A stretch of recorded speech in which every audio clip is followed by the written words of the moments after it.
Welcome to Schmooze with Suze. I'm Susie. And two things I realized after the last post. One, I need a better bra when I'm walking.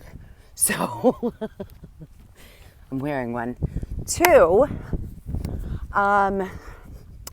it sounded like I was full of rainbows and unicorns, and I want to just give you a little clue into the real, because while I try to be hopeful and inspired and model that positive attitude and behavior so that my kids don't freak out, Julie, I mean, I'm sure if I was alone, it would be a different situation, but I have to be mindful of who's watching and observing my behavior and how this is going to affect them. I'm catching on that my son, who's 7, almost 8, God willing in May, he hears everything. And so if I even cough, he asks if I'm okay, because he's peripherally listening to all this information about sickness and virus and quarantine and social distancing. And while he doesn't have all of the information in the correct context, what's typically the case is our irrational mind will speak to us in the negatives, right? It's not going to reinforce all the good stuff I'm telling him. He'll just catch on to that 1 or 2 words. So I'm being really conscientious of that. But now that he's not around, let me tell you what the most frustrating part of this experience has been. My husband is the CFO of our family, and he is usually vice president of overseas operations. So he is not actively involved in homemaking, helping of the things inside. He's more of an outside person. He's more of like structural. He's like on the house committee. He's not really operations day to day. He's not HR.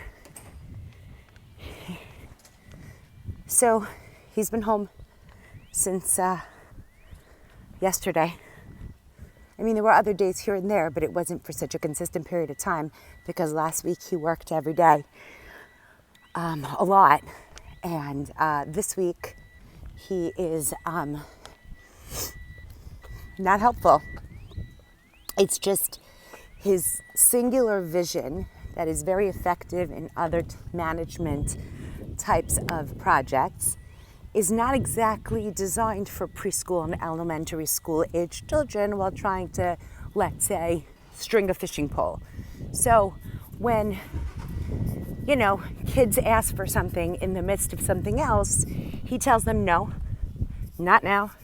And he's very inflexible because he's not grasping that this sets them off. And before, when it would have taken a second to tie a shoelace and then go back to what he's doing, he's now, said no or not now several times to reinforce a heightened sense of, rejection or insecurity or whatever else these kids are feeling during this scary time. And so now what's been like a 1-second tie my shoelace is now a meltdown for 10 minutes on the floor.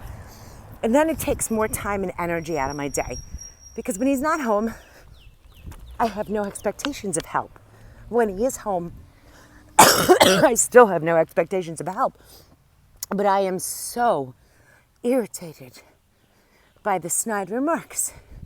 Things like, I wouldn't have done it that way, or I don't know why your mother does that.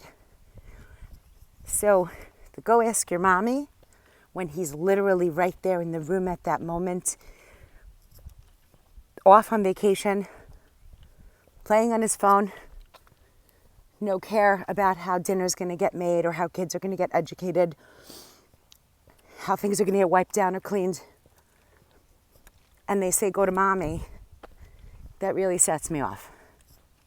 So the highlight of my morning so far has been a squirrel that is my new friend. His name is Jerry. I will post that video because it was unbelievable that the squirrel not only jumped on me, came to play with me, fell in love with me, but peed on me, then got off me to come back to pee on me a second time. That's how much love he wanted to show for me. So letting you know that you're not the only one that's got a vice president of overseas operations who's now at the home office, and he's got all sorts of opinions and he's got suggestions. You know what he doesn't ever volunteer to do? Be the project manager of any team doing any project. So stay sane, stay safe, stay healthy, stay isolated, stay connected, stay educated, stay inspired, stay watching. Bye.